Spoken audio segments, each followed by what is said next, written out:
हमारे पास यहाँ जो इलेक्ट्रिक फ्लक्स आएगा वो किसके बराबर होगा, हम क्या करेंगे 1/ε0 टाइम्स इस चार्ज का मैग्नीट्यूड रख देंगे। टोटल चार्ज अभी सिर्फ Q है, तो ये क्या हो जाएगा, Assalamualaikum. I hope you all are doing well. Today is our another lecture of first year physics chapter 8 और आज हम देखेंगे चैप्टर 8 के एक्सटेंडेड रिस्पांस क्वेश्चंस, जिसमें फर्स्ट क्वेश्चन है, कहा जा रहा है define electric charge, discuss the fundamental properties of electric charge including the principles of conservation of charge and quantization of charge. तो चार्ज इटसेल्फ होता क्या है, हमने पूरे चैप्टर में चार्ज को डिफरेंट तरह से पढ़ा, बट चार्ज इटसेल्फ क्या होता है। तो चार्ज को हम दो डिफरेंट तरह से डिफाइन कर सकते हैं। फर्स्ट डेफिनेशन ये होती है कि मैटर की वो प्रॉपर्टी जिसकी वजह से अट्रैक्टिव और रिपल्सिव फोर्सेस जनरेट होती हैं उसे हम चार्ज बोलते हैं। जैसे आपने देखा था कि लेट्स सपोज दो चार्जेस है, पॉजिटिव पॉजिटिव, क्या हो गए, रिपेल करेंगे क्योंकि सेम चार्जेस है। अगर हमारे पास नेगेटिव नेगेटिव चार्ज हो तो अगेन रिपेल करेंगे, और अगर अपोजिट चार्जेस आ जाए लेट्स से नेगेटिव पॉजिटिव, अब अट्रैक्ट करेंगे। तो मैटर की वो प्रॉपर्टी जिसकी वजह से अट्रैक्टिव या रिपल्सिव फोर्स जनरेट होगी उसे हम चार्ज बोलते हैं। इसी की सेकंड डेफिनेशन भी हो सकती है कुछ इस तरह से कि मैटर की वो प्रॉपर्टी जिसकी वजह से मैटर पर अट्रैक्टिव और रिपल्सिव फोर्सेस जनरेट हो, जब उसे किसी इलेक्ट्रिक या मैग्नेटिक फील्ड में प्लेस कर दिया जाए तो उसे भी हम चार्ज बोलते हैं। तो चार्ज हमारे पास, हम चार्ज देख रहे हैं, चार्ज हमारे पास स्केलर होता है या वेक्टर। तो इस बात को आपने ध्यान में रखना है कि चार्ज हमारे पास एक स्केलर क्वांटिटी है, चार्ज की कोई डायरेक्शन नहीं होती, एक स्केलर क्वांटिटी है। देन चार्ज की हमारे पास क्वांटिटी जो नेचर है वो स्केलर है। अगर फॉर्मूले की बात की जाए तो आप चार्ज का एक फॉर्मूला पढ़ के आए हो, Q is equal to IT। आपको याद होगा ये फॉर्मूला कि जो चार्ज है वो बराबर होता है product of current and time के। अगर हम चार्ज की यूनिट देखना चाहें तो चार्ज की यूनिट हमारे पास कूलम होती है। चार्ज की जो यूनिट है वो हमारे पास होती है कूलम, जिसे हम कैपिटल C से रिप्रेजेंट करते हैं। और अगर हम चाहें तो चार्ज की यूनिट फॉर्मूले से भी फाइंड कर सकते हैं। करंट की यूनिट एम्पेयर, टाइम की सेकंड, तो एम्पेयर सेकंड भी चार्ज की यूनिट हो सकती है। तो यहाँ पे हम और करके एम्पेयर इंटू सेकंड भी लिख सकते हैं। देन हमारे पास डायमेंशन क्या होगी चार्ज की, इसी से निकाल सकते हैं डायमेंशन। हमारे पास जो करंट है उसकी यूनिट एम्पेयर और डायमेंशन भी एम्पेयर ही आती है, और टाइम की यूनिट सेकंड, सेकंड की डायमेंशन कैपिटल T। तो हम इसे कैसे लिखेंगे, m0 यानी मास में कोई डायमेंशन नहीं, L0 लेंथ में कोई डायमेंशन नहीं, टाइम में पावर 1 और a में भी पावर 1। तो इसकी डायमेंशन हमारे पास आ जाएगी m0 L0 t पावर 1 और a पावर 1। तो ये हमारे पास चार्ज की डायमेंशन भी आ गई। नाउ अब अगर हम चार्ज की प्रॉपर्टीज की तरफ आए तो हमारे पास फर्स्ट प्रॉपर्टी क्या हो सकती है कि चार्ज, हमारे पास चार्ज की जो टाइप्स है वो दो टाइप्स होती हैं, एक पॉजिटिव और दूसरा नेगेटिव चार्ज होता है। सेकेंड प्रॉपर्टी कि सिमिलर चार्जेस एक दूसरे को रिपेल करते हैं और अपोजिट चार्जेस एक दूसरे को अट्रैक्ट करते हैं। ये तो हमने अभी अभी देखा ना, दो चार्ज की दो टाइप्स होती हैं, पॉजिटिव और नेगेटिव। अच्छा, अब जब इनके दरमियान फोर्स आएगी तो वो रिपल्सिव भी हो सकती है और अट्रैक्टिव भी हो सकती है। जब सिमिलर चार्जेस आएंगे तो वो फोर्स रिपल्सिव होगी, अपोजिट आएंगे तो वो अट्रैक्टिव फोर्स होगी। ना हमें कहा गया है कि हमें दो प्रॉपर्टीज को एक्सप्लेन करना है, कंजर्वेशन ऑफ चार्ज और क्वांटाइजेशन ऑफ चार्ज। तो ये दो बहुत इंपॉर्टेंट प्रॉपर्टीज हैं।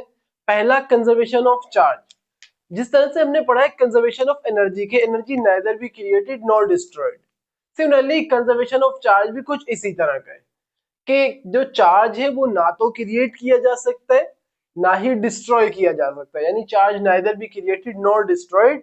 बट हमने एनर्जी वाले में देखा था कि एनर्जी एक फॉर्म से दूसरी फॉर्म में ट्रांसफर हो सकती है, चार्ज में ऐसा नहीं होता। चार्ज एक पॉइंट से दूसरे पॉइंट पे ट्रांसफर हो सकता है। जैसे सपोज करें कि हमारे पास एक मैटर का पीस है, इनिशियली इसके पास लेट से 3 इलेक्ट्रॉन्स थे। नहीं, इसके बाद ऐसा नहीं होगा कि इलेक्ट्रॉन ये क्रिएट करना शुरू हो जाए और ना ऐसा होगा कि इलेक्ट्रॉन डिस्ट्रॉय होना शुरू हो जाए, नहीं, बल्कि चार्ज अपनी पोजीशन को चेंज कर सकते हैं, ट्रांसफर हो सकते हैं एक पॉइंट से दूसरे पॉइंट पे। मीन लेट से ये चार्ज था, ये मूव होके यहाँ आ गया, इनिशियली ये इस पॉइंट पे था, बाद में यहाँ आ गया। तो चार्ज अपनी पोजीशन चेंज कर सकते हैं, यानी एक पॉइंट से दूसरे पॉइंट पर ट्रांसफर हो सकते हैं, लेकिन ना तो क्रिएट किए जा सकते हैं और ना ही डिस्ट्रॉय हो सकते हैं। तो ये हमारे पास कहलाता है principle of conservation of charge. No quantization of charge.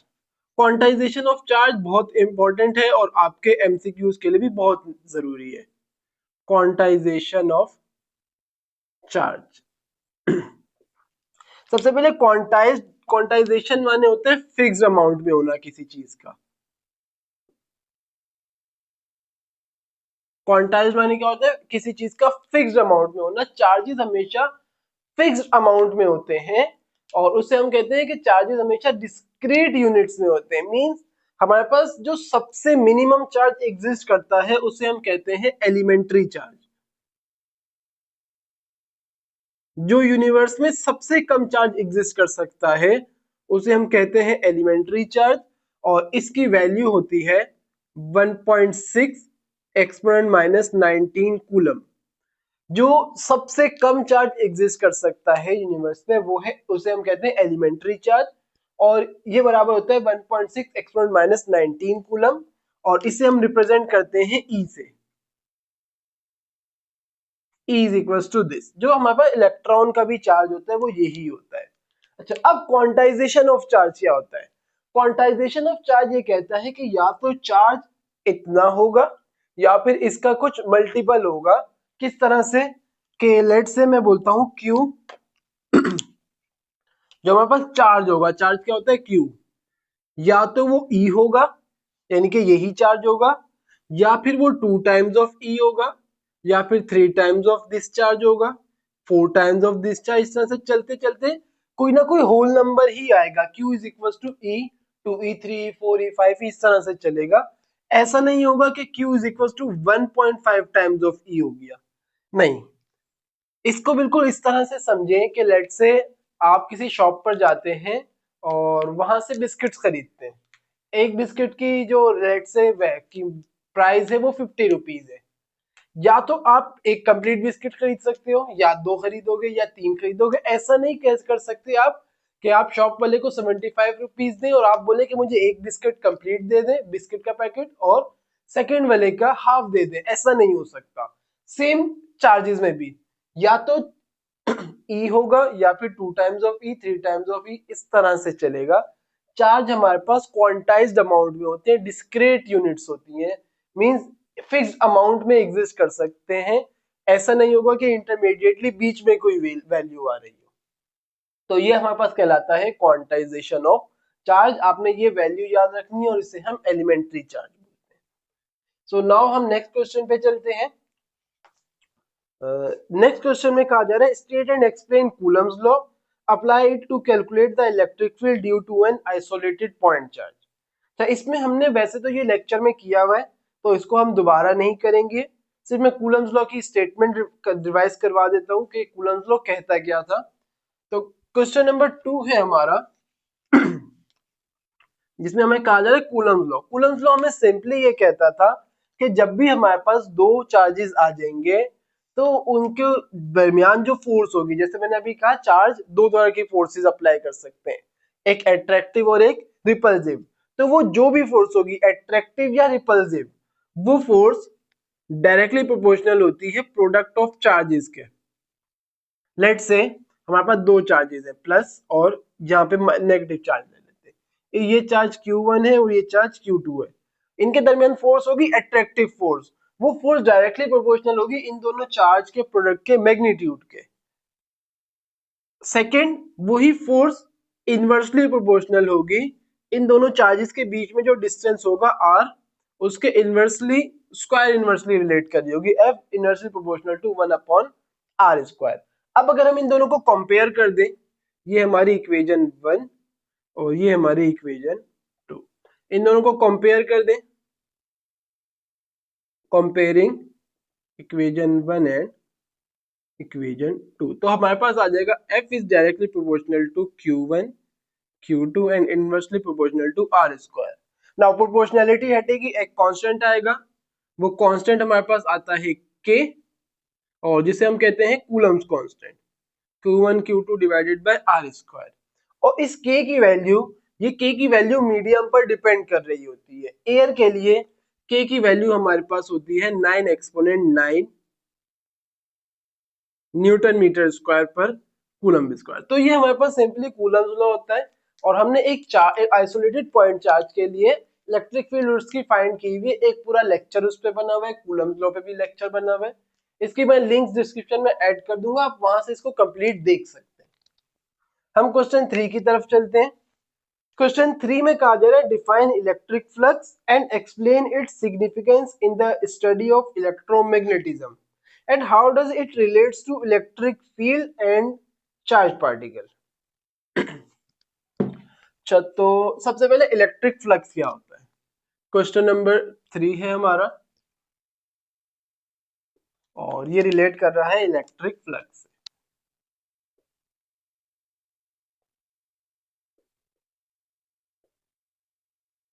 तो इलेक्ट्रिक फ्लक्स क्या होता है? इलेक्ट्रिक फ्लक्स हमने देखा था कि किसी खास सरफेस एरिया से कितनी number of electric lines of force normally pass होंगी, उसे हम इलेक्ट्रिक फ्लक्स बोलते हैं। जैसे सपोज करें कि हमारे पास एक एरिया है कुछ ऐसे,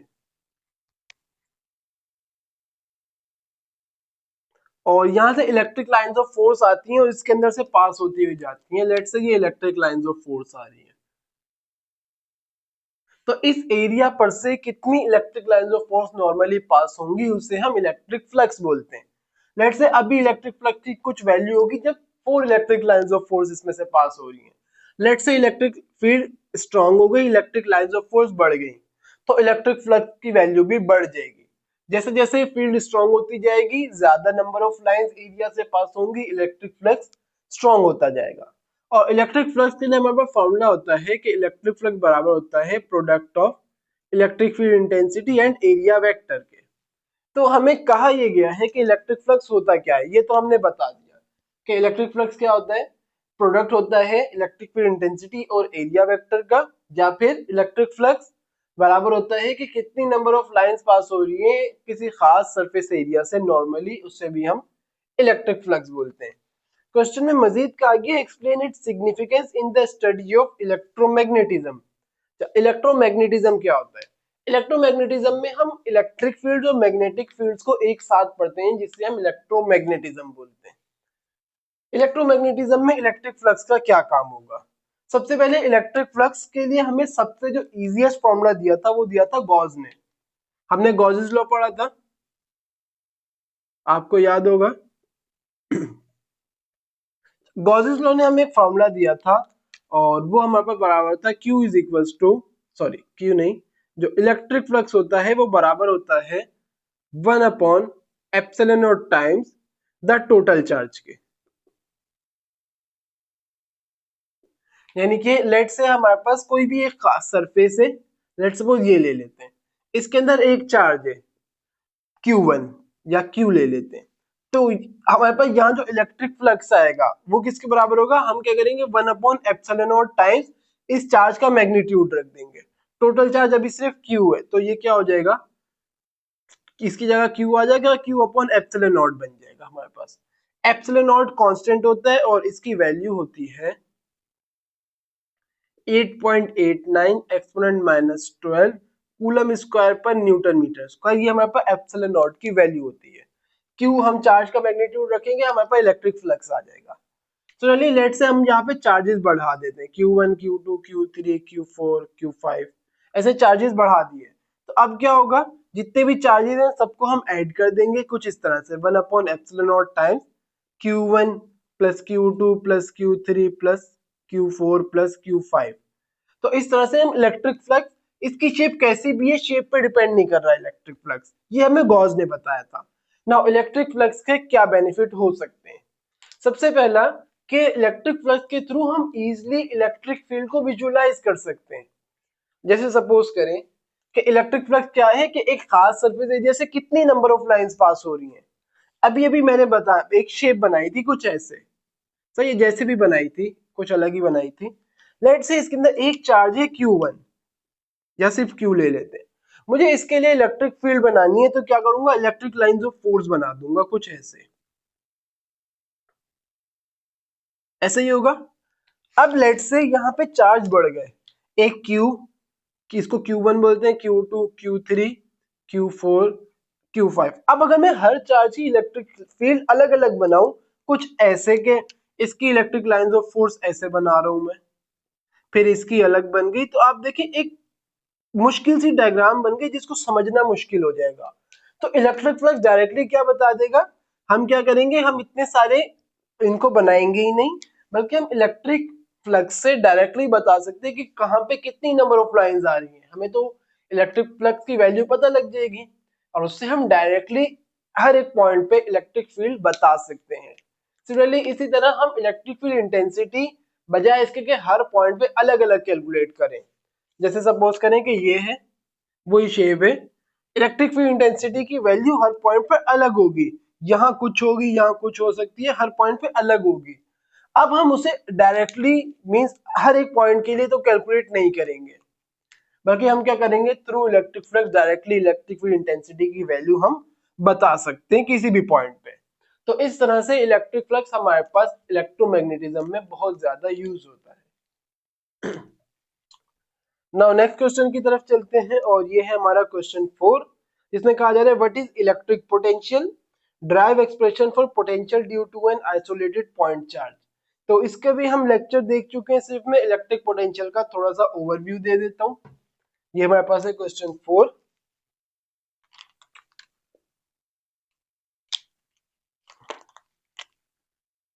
इलेक्ट्रिक पोटेंशियल क्या होता है, लेट्स से हमारे पास एक चार्ज है, एक पॉजिटिव चार्ज ले लेते हैं, और ये इसकी इलेक्ट्रिक फील्ड है। तो जैसे हमारे पास ग्रेविटेशनल फील्ड होती है, डिफरेंट पॉइंट्स पर एनर्जी की वैल्यू डिफरेंट होती है।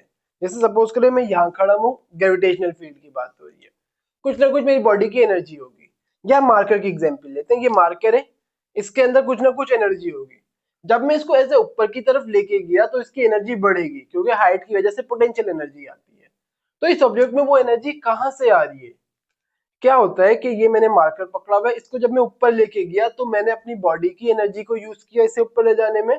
वो जो मेरी बॉडी की एनर्जी थी वो इसकी पोटेंशियल एनर्जी में कन्वर्ट हो गई, यानी मेरी बॉडी की एनर्जी इसके अंदर आ गई, और इसकी एनर्जी बढ़ गई, मेरी एनर्जी कम हो गई, क्योंकि एनर्जी क्रिएट या डिस्ट्रॉय तो नहीं होती।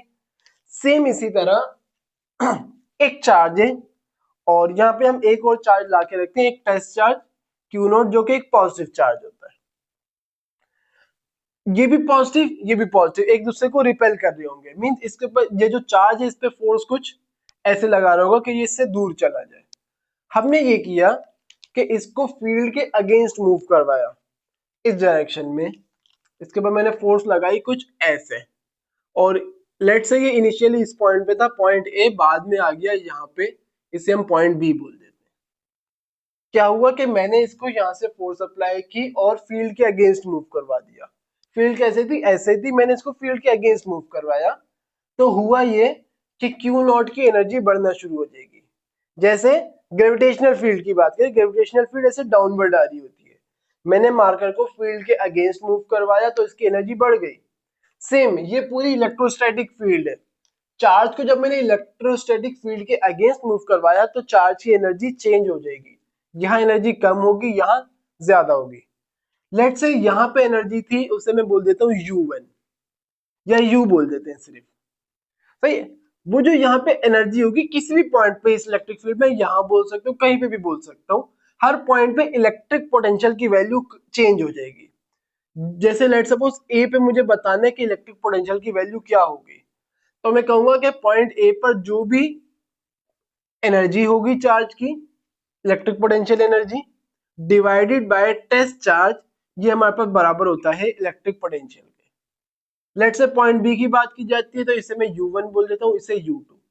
ये पॉइंट ए पर पोटेंशियल की वैल्यू, पॉइंट बी पे क्या हो जाएगी, मैं लिखूंगा VB, पॉइंट बी पे potential energy U2 divided by test charge, ये हमारे पास क्या आ जाएगी, electric potential at point B.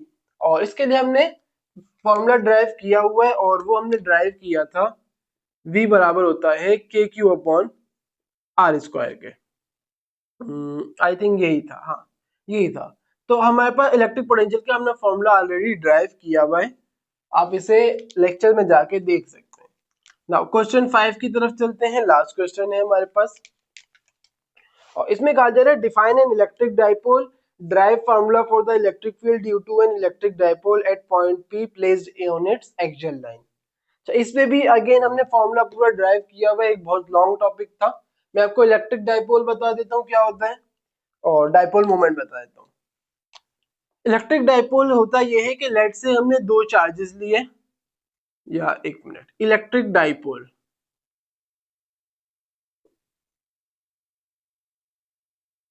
आप अगर देखें इलेक्ट्रिक डाइपोल में नाम से ही पता लग रहा है क्या लिखा हुआ है, डाई पोल, यानी कि दो पोल्स बन रहे हैं। लेट से एक पॉजिटिव चार्ज ले लेते हैं, एक नेगेटिव चार्ज ले लेते हैं, और इन दोनों का मैग्नीट्यूड सेम है। लेट से अगर ये +2 कूलम है तो ये -2 कूलम, मैग्नीट्यूड सेम है, जो चार्ज है वो अपोजिट है, ये +q और ये -q, और इन दोनों के बीच में स्मॉल डिस्टेंस d हो, तो इसे हम कहते हैं इलेक्ट्रिक डाइपोल। दो पोल्स बन रहे हैं, अपोजिट पोल्स, कुछ सेपरेशन है, इसे हम कहते हैं इलेक्ट्रिक डाइपोल। और इसके लिए हमने एक बहुत लॉन्ग डेरिवेशन की थी, और उससे हमने एक फॉर्मूला ड्राइव किया था इलेक्ट्रिक डाइपोल के लिए, कि किस तरह से, कि लेट से हमारे पास दो चार्जेस हैं, एक पॉजिटिव और एक नेगेटिव। एक पॉइंट हमने यहाँ सपोज किया, और इन दोनों की वजह से इस पॉइंट पे इलेक्ट्रिक फील्ड क्या जनरेट हो रही होगी, हमने वो डिराइव किया था फॉर्मूला।